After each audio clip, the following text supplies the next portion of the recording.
Hello, and welcome to today's Keep Indiana Learning. This is no joke, April Fool's Day live stream.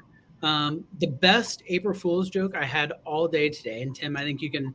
We were just talking about this. That I woke up, let the dogs out, and there were snow flurries. So that's been the best April Fool's joke for me all day today. I don't know about you. Absolutely. I didn't expect anything different here in good old Indiana. Yeah, exactly, right? So I'd like to welcome everybody. My name is Kyle Klein. I'm the coordinator of digital learning at Twin Lakes School Corporation. We have with us today Tim Arnold. He is the district e-learning specialist for Richmond Community Schools, and he's going to show us this wonderful tip and this wonderful tool of Loom. So Tim, it's all you, buddy. Thanks, Kyle.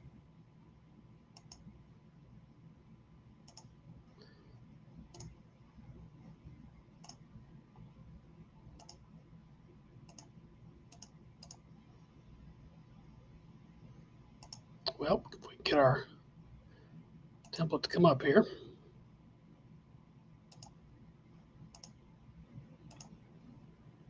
Just go ahead and put it in presentation mode. Go to your other tab. Okay. There you go. And now present from there. See it now? Yeah, there you go.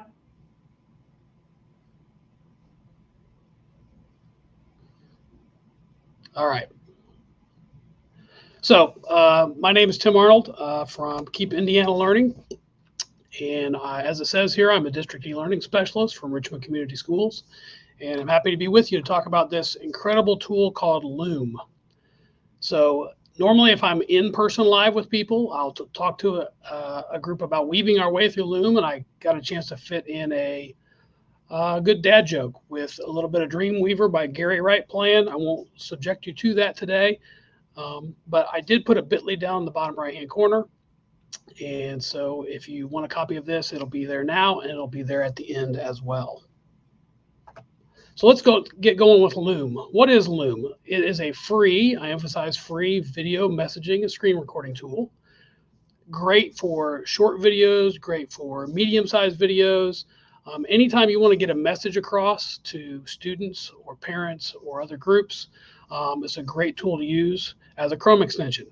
With Loom, you can record your camera, your microphone, your desktop all at the same time, and then it's instantly available. Now, over here on the left-hand side, you'll see there are options: the Loom Chrome extension, the Loom desktop app, the Loom iOS app, and the Loom Android app. What I'm going to talk to you about today is only the Loom Chrome extension. That's what's available to us in my particular district. And so that's what you'll see from me today. Why Loom? Well, there are a lot of reasons on the graphic to the right that deal with screencasting in the classroom. And I'll be the first to say I was a Screencastify user. I have no problem with that product. It's great. It worked well for me. I like Loom a little better because all the videos, or Looms as they're called, are stored in the cloud and not a part of my Google Drive. But number one, it's free for teachers and students. It's very easy to use. We're talking 3 or 4 clicks to get rolling. You can save, edit, and share these things in multiple ways. And for us, I love Canvas. 99.99% of the things I've dealt with in Canvas are absolutely fabulous. We struggled a little bit early on with the use of the Canvas Media Recorder. We were using it so much, and Loom was a nice fix for us. And so it was easy for our teachers to use. It's probably been the most adapted thing that we've used here at Richmond.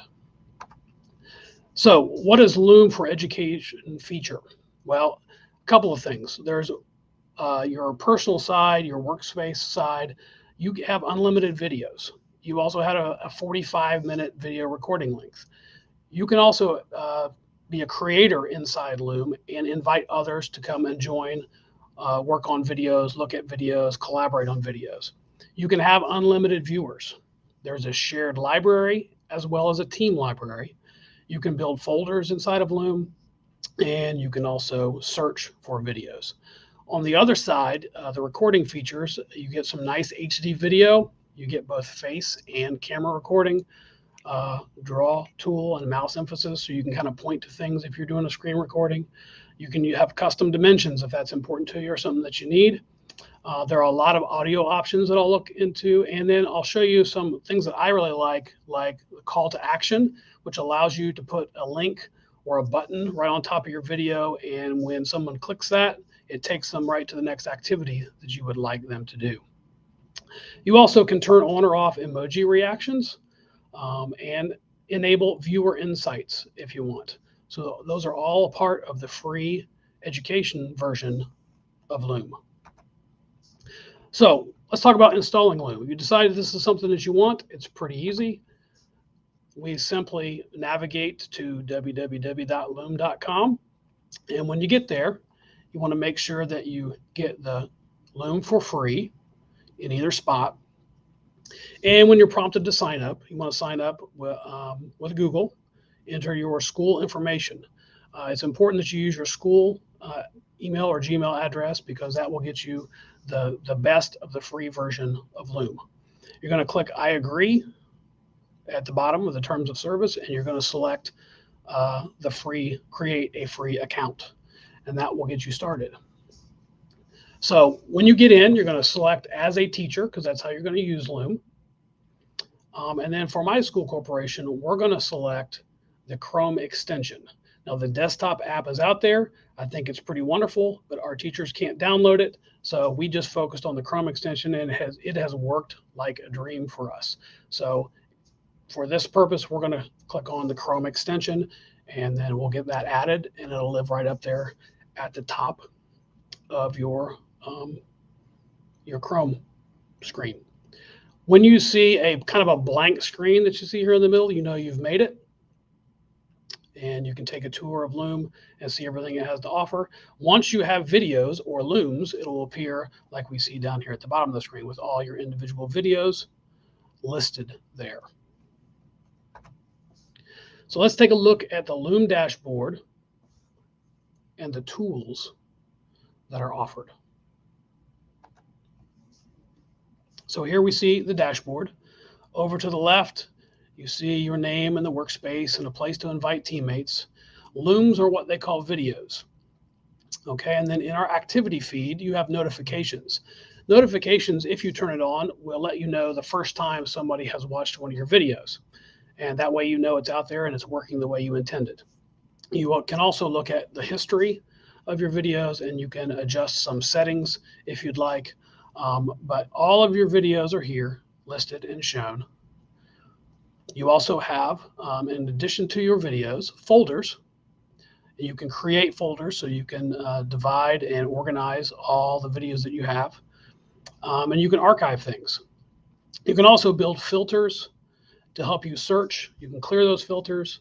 You can even start new videos right from the screen. So all of those things are available to you with the free version of Loom for educators.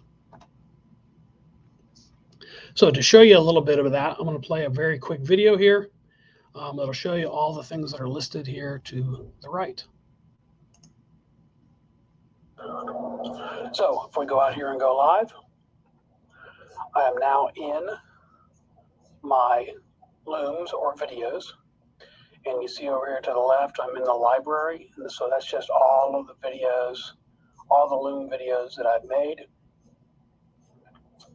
And if you click on any particular one of these, you get 3 dots for more actions. So you can share, rename, move, duplicate, archive, post, download, or delete. You can also select multiples here by checking that. And then you have that whole set of tools down here as well. You can also go ahead and copy the link right from there. Or if you click on the video to bring it up, then you have options like reviewing the transcript, video preferences, trimming the video, call to action, and change thumbnail, all of which I will discuss here in a little bit. So from the library, you have a couple of filters, things that were created by you or things that you post to your workspace. You can also create folders. And so here are folders, like one from this school year, and I can dump all the videos into that folder. You also have the ability to archive certain videos or store screenshots. You can create folders here, create a team folder here if you have people added to your workspace. You get notifications. if you have it turned on, anytime someone has taken a look at one of your videos, history shows videos that you've watched, and then you've got your settings tab for both workspace and personal down here. So that's just a little bit about the dashboard. If you ever need to clear these filters, you've got a clear filters button right here. But everything lives right here, and it lives in the cloud, stored by Loom, which is helpful as well. Okay, so let's move on and talk a little bit about recording your screen. How does the screen recorder work? So the Loom Chrome extension is going to live in the upper right-hand part of your screen, and you simply click the little icon up there, and a box will pop up like you see on the right here, and you are ready to record. You have some choices. You can record your screen and camera, you can record screen only, or you can record camera only. You also have the choice of full desktop or a current tab. You're also going to see an audio indicator that'll bounce as you speak to make sure that you know that you've got some audio. Nothing more frustrating than making a beautiful video and testing it out and there's no sound. So that's a nice feature. You can also switch between your default microphone and maybe something else that you've got plugged in. And then you can make sure that your video options are working as well. And when you're ready and you think you have all those things set, you just hit that orange start recording button. You'll get a 3-second countdown and you are off and recording. So when you record your screen, again, the options on the right, screen and cam, screen only or cam only, full desktop, current tab, microphone audio, camera and microphone source. And then you have some other options at the bottom, like use photo for screen only, or control menu, or recording countdown, which I always leave on because I want that nice 3-second countdown before recording begins. In addition, you can pause recording. So if you forget something or there's a noise in the background, you can pause it and then restart once things are back the way you want them to be. There's a green check mark or a red box, either one, to stop recording, or you can just hit the stop sharing button. All right, and you can also, you're going to appear in the bottom left, but you can stay there or move yourself around, or even remove yourself altogether if you don't want to be in the video. You will select which view or screen to share if you have multiple screens. Again, you get that 3-second countdown. But then there are some advanced options over on the right-hand side. So if you're using something where you need to flip a camera because you're recording something that people need to read in the background, you can flip your camera, sometimes helpful with an iPad. Use photo for screen only, control menu, recording countdown, and then show recording time. Those are all advanced options that you can turn on, or toggle off. So once you've chosen the screen that you want to record, most of us only have one because it's a laptop or a teacher in the classroom. You're going to select that screen, you're going to hit share, and that 3-second countdown will begin. There are some newer features as you begin recording. You can do what's called create a recording canvas, and that gives you some backgrounds that you can insert. You can change kind of the text layout that you see there. They've even added some templates, so your recording can go right inside the template. It could be a congratulations certificate with your face in the middle, congratulating the person for whatever they've done. So the background, text layout, and templates are all part of that free version as well. And then down here in the bottom left, you see that's what it normally looks like, but that is something you can remove if you hover on it. And this is where you get your pause, your timer, and even your trash if the video doesn't work out the first time the way you want. So those are some of the new features that are part of the free version for educators. By far, the way that I have teachers use this the most is recording Google Slides presentations. And so that's what this talks about. It's often you might need more than one tab, so I usually go with the full desktop, and that way I can switch between tabs if I need to.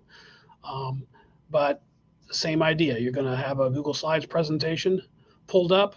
You're going to start the recording, and after you start the recording, then you go into present mode or presentation mode, and you're ready to roll.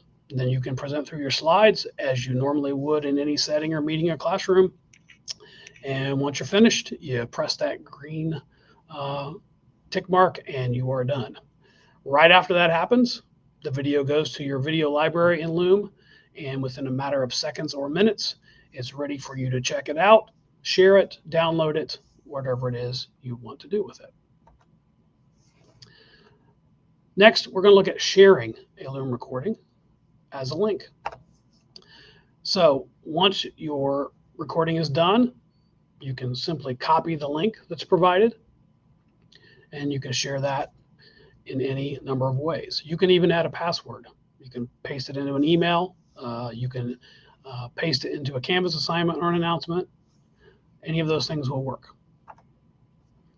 Let's take a look at some of the Loom video settings. So these are things that you can toggle on or off.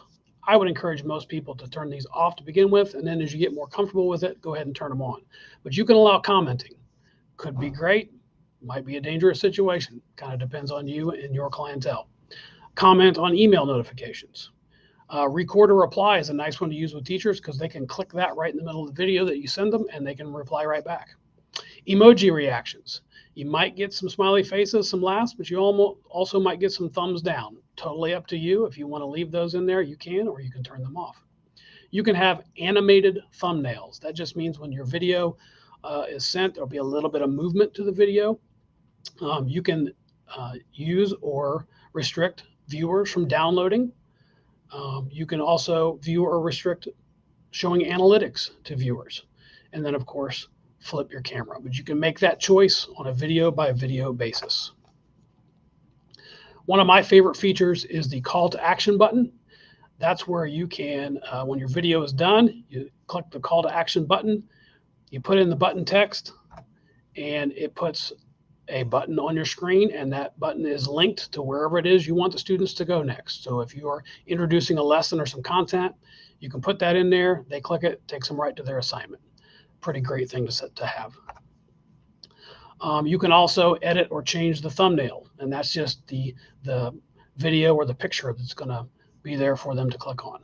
So you can drop things in there that you want, make additions to it, and you can, like I said, even have that animated version. They even offer a little bit of video editing, which isn't great, but it's there. It really allows you to trim things off the beginning or end of a video, not so much sections in the middle, but it is there for you to trim portions of your Loom video. In terms of sharing it, my favorite thing is that you can embed a video, and so they give you an embed code. As you can see there, the other options are linked GIF, or going right to Twitter, Facebook, or Gmail. If you're going to embed your Loom in your LMS or Canvas, in my case, then you're going to get that embed video. You're going to get that code, and you're going to drop it in there as HTML, and then it looks just beautiful right on a Canvas page.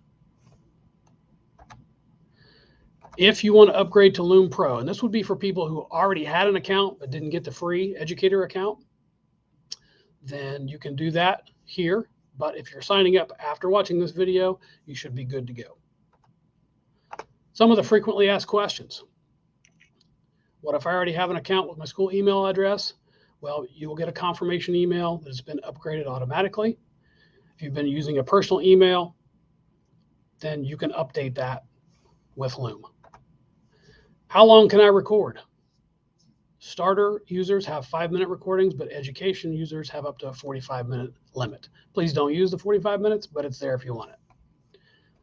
Unlimited storage, and you can keep the videos on there as long as you like. They'll be there until you delete them.